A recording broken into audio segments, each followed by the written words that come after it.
하느님께서 우리에게 주시는 말씀은 여호수아 6장 15절에서 21절까지의 말씀입니다.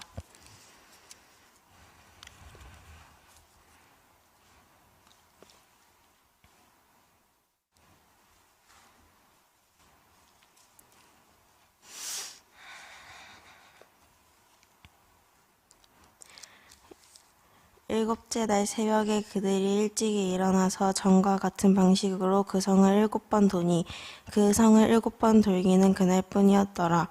7번째에 제사장들이 나팔을 불 때에 여호수아가 백성에게 이르되 외치라 여호와께서 우리에게 이 성을 주셨느니라.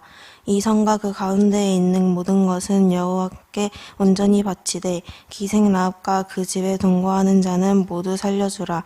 이는 우리가 보낸 사자들을 그가 숨겨주었음이니라. 너희는 온전히 바치고 그 바친 것 중에서 어떤 것이든지 취하여 너희가 이스라엘 진영으로 바치는 것이 되게 하여 고통을 당하게 되지 아니하도록 오직 너희는 그 바친 물건에 손대지 말라. 은근과 동철 기구들은 다 여호와께 구별될 것이니 그것을 여호와의 곳간에 드릴지니 하니라. 이에 백성은 외치고 제사장들은 나팔을 불매 백성이 나팔 소리를 들을 때에 크게 소리질러 외치니 성벽이 무너져 내린지라. 백성이 각기 앞으로 나아가 그 성에 들어가서 그 성을 점령하고 그 성 안에 있는 모든 것을 온전히 바치되 남녀노소와 소와 양과 나귀를 칼날로 멸하느니라.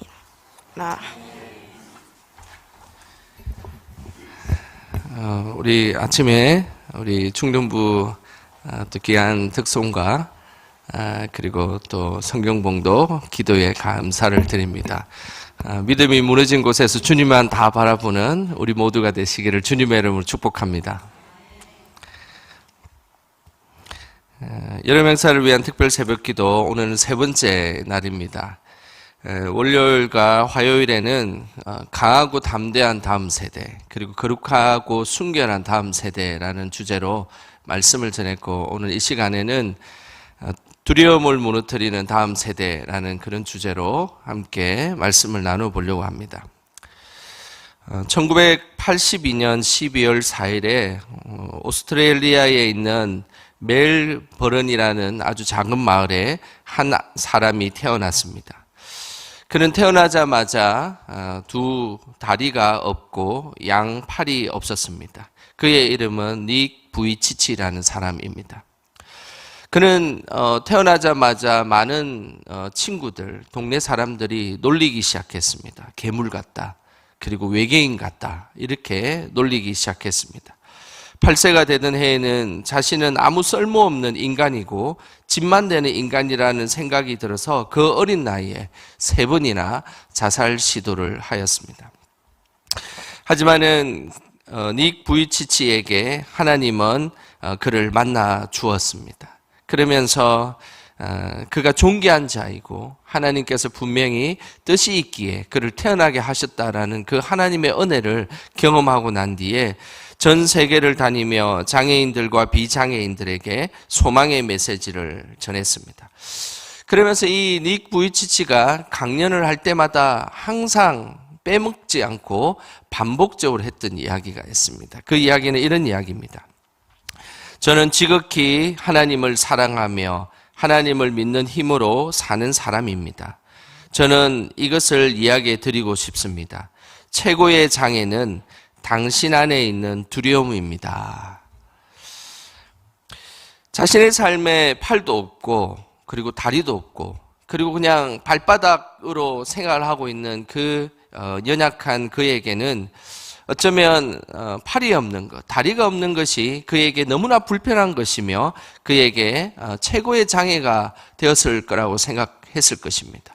그런데 그가 하나님을 알고 그리고 사람을 이 땅에서 만나고 삶을 살아가는 그 결과 자신 안에 가장 큰 장애는 자신의 그 팔다리가 불편한 것이 아니라 내 안에 있는 두려움이 가장 큰 장애다라는 것을 깨닫게 된 것입니다. 그는 이 사실을 깨달은 이후에 하나님을 만나고 두려움을 이기게 되었습니다. 그리고 목사가 되고 결혼도 하고 그리고 4명의 자녀를 낳은 아빠가 되어서 전 세계에 소망을 전하는 그런 전도자로 삶을 살아가고 있습니다. 우리 성도님들에게는 살아가면서 어떤 두려움이 있으십니까? 그리고 나를 주저하게 만들고 그리고 나를 걱정과 근심 속에 사로잡게 만드는 두려움은 어떤 것들이 있습니까? 저는 오늘 이 새벽에 하나님 말씀을 통해서 우리 영광의 모든 세대가 하나님 안에서 두려움을 극복하시기를 주님의 이름으로 축복합니다. 이스라엘 백성들이 요단을 건너서 처음으로 맞닥뜨린 곳은 바로 가나안 땅의 첫 번째 성인 여리고 성이었습니다. 여리고 성은 이스라엘 백성들에게는 두려움의 상징이었습니다. 12명의 정탐꾼이 이스라엘 백성들을 놔두고 가나안 땅을 정탐했을 그때에 10명이 이렇게 보고를 하였습니다.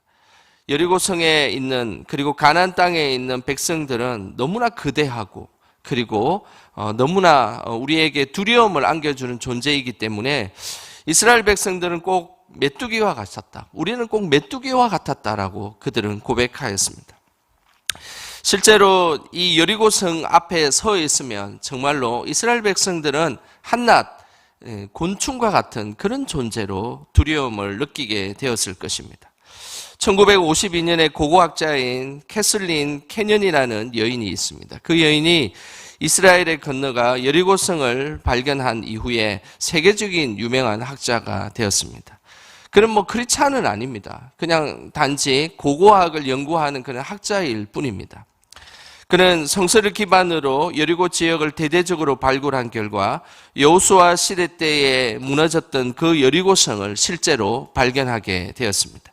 고고학자 캐슬린이 발굴한 여리고성의 모형을 한번 보도록 하겠습니다. 이것이 실제 그때 당시에 이 고고학자인 캐슬린이 발견한 여리고성의 실제 모습입니다. 당시 여리고성은 이 잘 보는 같이 이중으로 둘러싸여져 있던 성벽이었습니다. 그래서 고고학적으로 발견을 해보니까 그 앞에 첫 번째의 이 성벽은 높이가 한 12m, 대략 한 평균 한 12m 정도의 높이였고, 그리고 그 위에 토성을 쌓고 다시 그 위에 7m 높이의 두 번째 성을 쌓았습니다. 그러니 맨 뒤에 있는 이 성은 무려 지면에서 한 19m 정도 되는 아주 높은 성벽을 쌓았던 것입니다. 이런 성벽 앞에 서 있던 이스라엘 백성들, 어떤 마음이었을까요? 내가 과연 40년 동안 하나님 앞에서 광야 생활을 하고 이제 처음으로 요단강을 강하고 담대하게 건넜는데 자신 앞에 마주하고 있는 것은 그냥 도착하자마자 가나안 그 적군들이 그냥 자연스럽게 쓰러져 다 죽게 되고 우리는 그 죽은 그곳을 그냥 무혈 입성하듯이 걸어가는 그런 가나안 땅을 생각했을 수도 있었을 것입니다. 그런데 오늘 그들이 요단강을 건너자마자 마주하고 있는 것은 거대한 여리고성이 그들을 기다리고 있었다라는 사실입니다. 믿음의 사람에게 여리고성은 두려움의 상징입니다. 그리고 세상입니다. 우리는 세상이 두려울 때가 많습니다. 세상은 항상 크게 보이고 믿음을 가지고 있는 우리는 연약해 보이고 작게 보일 때가 많습니다. 또한 세상은 항상 매력적으로 보이고 그곳에는 왠지 모르게 재미있는 일들, 즐거운 일들이 가득할 것이라고 생각하고 믿음을 가지고 우리는 왠지 진부해 보이고 유행에 떨어져 보일 때가 있습니다. 그리고 물질과 권력 앞에서는 우리는 항상 연약해 보이고 우리는 너무나 부족해 보이는 것이 어쩌면 믿음의 사람들의 모습일지 모릅니다. 이런 세상을 향해 나아가는 다음 세대들은 어떨까요? 그들은 학원 앞에 주저하고 그리고 공부에 주저하는 그런 것들이 우리 다음 세대의 모습입니다. 그리고 하나님 앞에 드리는 헌금보다는 내 돈이 더 귀하게 보이는 그런 세대들인 것이죠. 그리고 하나님 앞에 뭔가를 봉사하고 헌신하는 그런 모습보다는 내 시간과 내 마음대로 사용하는 것에 어느 누구도 간섭하지 말라라는 것. 이런 마음들이 어쩌면 그들에게 여리고성과 같이 거대한 것으로 그를 가로막고 있게 되는 것입니다. 우리 앞에 가로막고 있는 여리고성, 우리 성인인 우리들, 그리고 지금 현 세대의 우리들 앞에 가로막고 있는 이 여리고성과 같은 이런 두려움, 그런 어려움들은 어떤 것이 있을까요? 이런 두려움의 현실 속에 하나님은 여리고성을 무너뜨리는 전략을 이렇게 말씀하셨습니다. 3절과 4절입니다. 같이 한번 읽어보겠습니다. 너희 모든 군사는 그 성을 둘러 성 주위를 매일 한 번씩 돌되 6 동안을 그리하라. 제사장 7은 7 양각 나팔을 잡고 언약궤 앞에서 나아갈 것이요 7째 날에는 그 성을 7번 돌며 그 제사장들은 나팔을 불 것이며. 여리고성을 무너뜨리기 위한 전략은 하나도 복잡하지 않았습니다. 그냥 평소 6일 동안은 여리고성을 그냥 한 바퀴 도는 것이었습니다. 그리고 7째 되는 그날은 여리고성을 7바퀴 도는 것, 이것이 하나님의 전략이었습니다. 왜 이런 방법을 사용하셨을까요? 여리고성을 무너뜨리려면 전쟁 준비를 단단히 해야 되지 않겠습니까? 그 2개의 성을 돌파하려면 어마어마한 군사력을 갖고, 그리고 때로는 자신의 힘으로 하지 못하면 다른 지원군을 뭔가 받아가지고 이 여리고성을 돌파해야 이 여리고성에 승리할 수 있지 않았겠습니까? 그러나 하나님은 매우 단순한 전략을 그들에게 말씀하셨습니다. 그냥 여리고성을 침묵으로 조용히 한 바퀴를 도는 것이었습니다. 그리고 7째 되는 날 7바퀴를 돌고 나팔을 불고 소리를 지르면 그 여리고성은 무너질 것이다 라는 것이 하나님의 전략이었습니다. 왜 이런 방법을 하나님은 하라고 하셨을까요? 그 이유는 하나님께 순종을 배우기 위함이었습니다. 하나님은 두려움에 가득 차 있는 이스라엘 백성들이 하나님께 순종함으로 두려움을 이길 것을 말씀하신 것입니다. 이 순종이라는 이 단어는 히브리어로 샤마라는 단어를 씁니다. 이 샤마는 그대로 행하다, 청종하다라는 의미입니다. 순종의 제일 주된 의미는 그대로 행하는 것입니다. 우리의 삶에 두려움이 찾아오고 우리의 생각과 판단이 도저히 불가능할 것이라는 생각이 들 때가 있고, 그리고 과연 그럴까 우리에게 의심의 생각들이 들 때 순종이라는 것은 그대로 그것을 행하는 것입니다. 이것이 두려움을 이길 수 있었던 하나님의 뜻이기 때문에 여리고성을 이길 수 있는 방법은 그렇게 하나님 앞에서 순종하는 것이 하나님의 방법이었습니다. 하나님의 이스라엘 백성들의 전투력을 보고 싶어 그곳에서 여리고성을 정복하려고 하라고 한 것이 아니었습니다. 이스라엘 백성들이 얼마나 전투력이 좋은지, 그들이 얼마나 실력이 좋은지, 그리고 그들이 얼마나 이 상황에서 지혜롭고 전략적으로 여리고성을 이길 수 있는지, 그런 것을 보시기 위한 것이 아니었습니다. 하나님의 이스라엘 백성들이 이번 여리고 전투를 통해서 순종하는지 순종하지 않는지를 보고 싶었던 것이었습니다. 그 이유는 이미 여리고성은 시작하기 직전부터 하나님은 여리고성이 정복되었다라고 그대로 말씀하셨기 때문입니다. 성을 도는 방법을 알려주기 전에 벌써 2절에 이렇게 약속하셨습니다. 우리 2절 말씀 같이 함께 읽겠습니다. 여호와께서 여호수아에게 이르되 보라, 내가 여리고와 그 왕과 용사들을 내 손에 넘겨주었으니, 여기서 여리고와 그 왕과 용사들을 내 손에 넘겨주었다라는 이 주었다라는 이것은 완료형 시제를 사용하고 있습니다. 그것은 뭘 의미하겠습니까? 그 일이 이미 완료되었다라는 것입니다. 이스라엘 백성들이 여리고성을 돌기 전에 너희들이 이렇게 도는 것이 하나님의 뜻이다라고 이야기하기 전에 벌써 그 한 절을 앞서서 하나님께서는 말씀하시기를 내 손에 그것을 넘겨주었다. 그것은 벌써 넘겨주어서 그 성은 그냥 완료되었고 하나님 손에 벌써 정복되었다라는 것을 말씀하고 있었기 때문입니다. 이미 여리고성은 여호수아에게 이미 넘겨주었기 때문에 승리는 벌써 결정이 난 것입니다.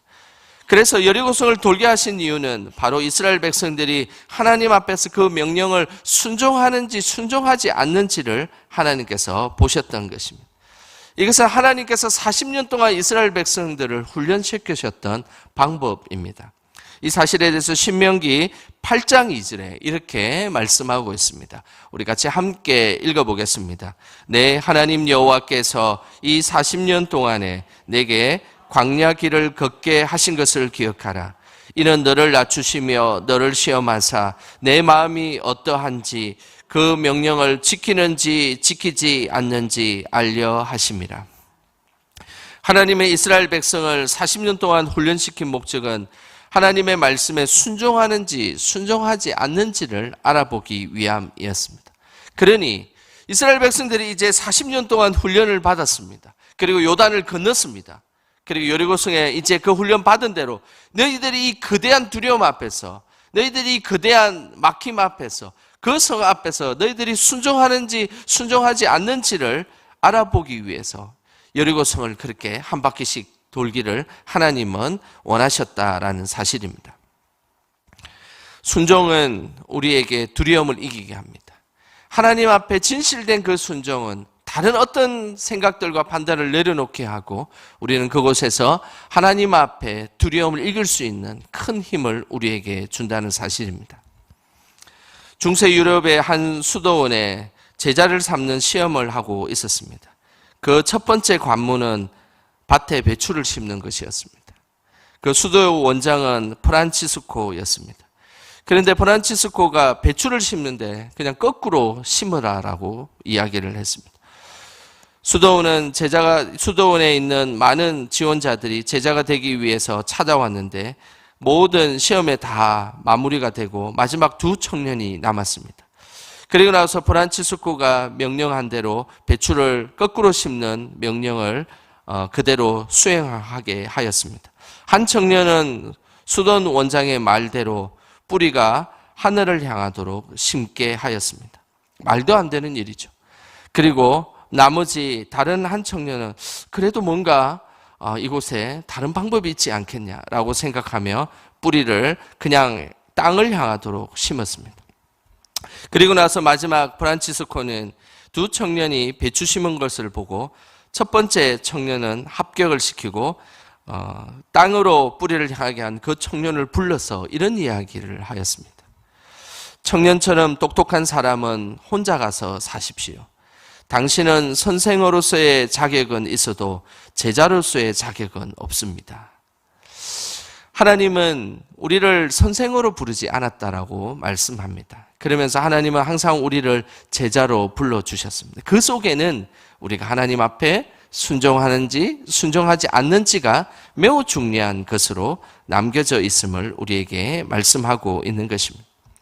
이스라엘 백성이 순종하자 놀라운 일이 벌어졌습니다. 20절입니다. 우리 같이 함께 읽어보겠습니다. 이에 백성은 외치고 제자들은 나팔을 불매 백성이 나팔 소리를 들을 때에 크게 소리질러 외치니 성벽이 무너져 내린지라. 백성이 각기 앞으로 나아가 그 성에 들어가서 그 성을 점령하고 하나님 앞에서 순종하자 성벽이 무너졌습니다. 여리고의 성벽의 무너짐은 매우 간단하게 기록되어 있습니다. 성경에는 여리고의 그 성벽이 무너지는 이 장면을 복잡하게 쓰이지 않습니다. 그냥 성벽이 내린지라라고 아주 간단하게 간략하게 기록하고 있고 성벽을 무너뜨리기 전에 준비하는 이스라엘 백성들의 그 모습들은 거의 2장에 걸쳐서 할례를 하고 그리고 성전을 돌고 또 그들이 준비하는 이 모습들은 거의 2장에 걸쳐서 어마어마하게 많은 양을 차지하지만 정작 성벽이 무너졌고 그 박진감 넘치는 그 무너지는 장면은 아주 단순하게 짧게 성벽이 무너져 내린지라 이것으로 그냥 끝이 나버립니다. 이것은 뭘 의미하겠습니까? 두려움이라는 것은 항상 우리에게 큰 것으로 다가오고 많은 준비를 하게 하고 많은 것들을 하게 합니다. 그러나 정작 그 두려움은 이기게 되면 아무것도 아니라는 것을 우리에게 분명하게 말씀하고 있는 것입니다. 두렵기 전에는 그것이 우리를 힘들게 만들고 과연 그것을 이길 수 있을까 하지만 정작 그 두려움을 이기게 되면 그 두려움은 정말로 뒤돌아보면 정말 아무것도 아니었구나. 정말 보잘것없는 것이었구나라고 우리에게 찾아오게 되는 것입니다. 여리고성의 그 무너짐은 오늘 성경에서 성벽이 무너져 내린지라라고 그냥 간단하게 이야기하고 성경 그냥 끝이 나버립니다. 그러면서 백성이 각기 앞으로 나아가 이제 담대히 앞으로 전진하며 나가게 되었다라고 말씀하고 있습니다. 그리고 그 성에 들어가서 그 성을 점령하고라고 말씀하고 있는 것입니다. 우리는 하나님의 말씀에 순종함으로 우리의 두려움을 이겨내기를 소망합니다. 순종은 우리의 생각을 매우 단순하게 합니다. 하지만 불순종은 우리의 생각을 복잡하게 만듭니다. 될까 안 될까? 성공할까? 성공할 수 있을까? 성공하지 못할까? 이것이 과학적일까? 비과학적일까? 이것이 상식적일까? 비상식적일까? 이런 복잡한 생각은 항상 우리를 두려움에 사로잡히게 만들고 주저하게 만들고 어떤 일을 앞으로 향해서 나아가지 못하게 만든다는 사실입니다. 하지만 하나님의 말씀에 순종하는 사람은 그 생각이 아주 단순하고 복잡하지 않습니다. 그렇기 때문에 두려움에 사로잡히지 않게 된다는 것입니다. 그 명령을 하시는 분이 하나님이시기에 그 하나님을 믿고 신뢰하며 나아갈 때 우리는 그 일들이 반드시 이루어짐을 믿음으로 고백하시기를 소망합니다. 이스라엘 백성들은 하나님의 말씀에 순종하였습니다. 그리고 여리고 성이라는 이 두려움을 무너뜨렸습니다. 그리고 이들은 각기 앞으로 나아가고 여리고 성을 점령하였다라고 말씀하고 있습니다. 순종함으로 두려움은 사라지고 승리만이 그들에게 기다리고 있었던 것입니다. 우리 안에 두려움이 있다면 하나님의 말씀으로 그리고 그 하나님의 말씀에 순종함으로 물리치시기를 주님의 이름으로 축복합니다. 그때에 여리고성을 무너뜨렸던 그 하나님의 놀라운 능력을 경험하게 될 것입니다. 항상 하나님 앞에 순종함으로 우리 앞에 맞닥뜨려진 그 두려움을 물리침으로 그 담대히 살아가는 모든 세대들이 되시길 주님의 이름으로 축원합니다.